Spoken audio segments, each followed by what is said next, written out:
Welcome back to today's MLB Pick video play for August 17th, 2018. In today's video, talking about this NL Central matchup between the Milwaukee Brewers and the St. Louis Cardinals, two teams that are still very much alive in the postseason race, both within striking distance of the NL Central leading Cubs, but if they're not able to win the division crown, both teams still in a position where they can make a play for the postseason through the wild card. So the Milwaukee Brewers, in terms of their overall record, 13 games above 500, 68 and 55 overall, 32 and 31 on the road.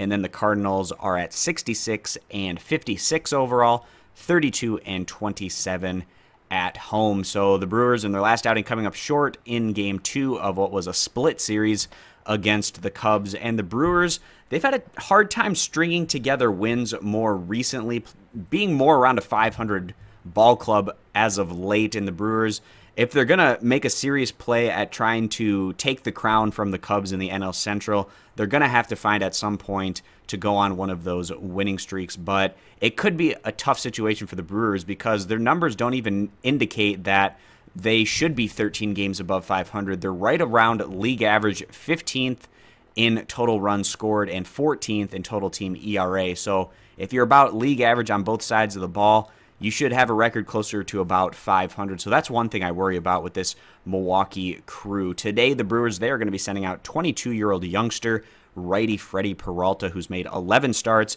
He got roughed up in his last outing, which came on the road against the Atlanta Braves. He went 3 innings, giving up 7 hits, 7 earned runs, 5 walks to 3 strikeouts. So some pretty ugly numbers there.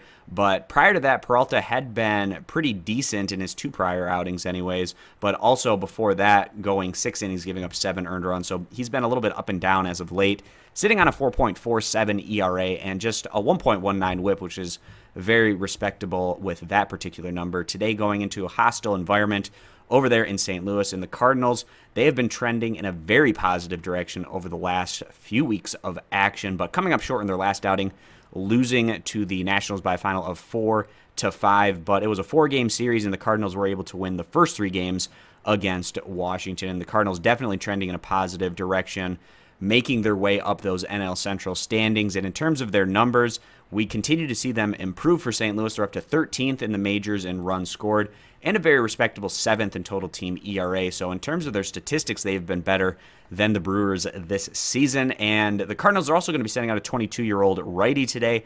That is Jack Flaherty. He's made 19 starts, sitting on a 3.22 ERA and just a 1.08 whip in his last outing. Flaherty put together another solid showing on the road against the Kansas City Royals, who went 7 innings, giving up just 3 hits, 2 earned runs, 3 walks to 9 strikeouts. So in terms of this pitching matchup, definitely give the lean over to the Cardinals. And with how these two squads have been playing in recent weeks, you have to give that edge to the Cardinals as well. So with that all being the case, behind their home field advantage and only coming in as slight favorites on the money line, we feel like the St. Louis Cardinals at about -129 feels like the better value play. If you agree, give the video a thumbs up. Disagree, give it a thumbs down. Check out all of our picks over at stumpthespread.com, linked down in the video description. Subscribe to our YouTube channel, and hope to see you guys back here for tomorrow's video.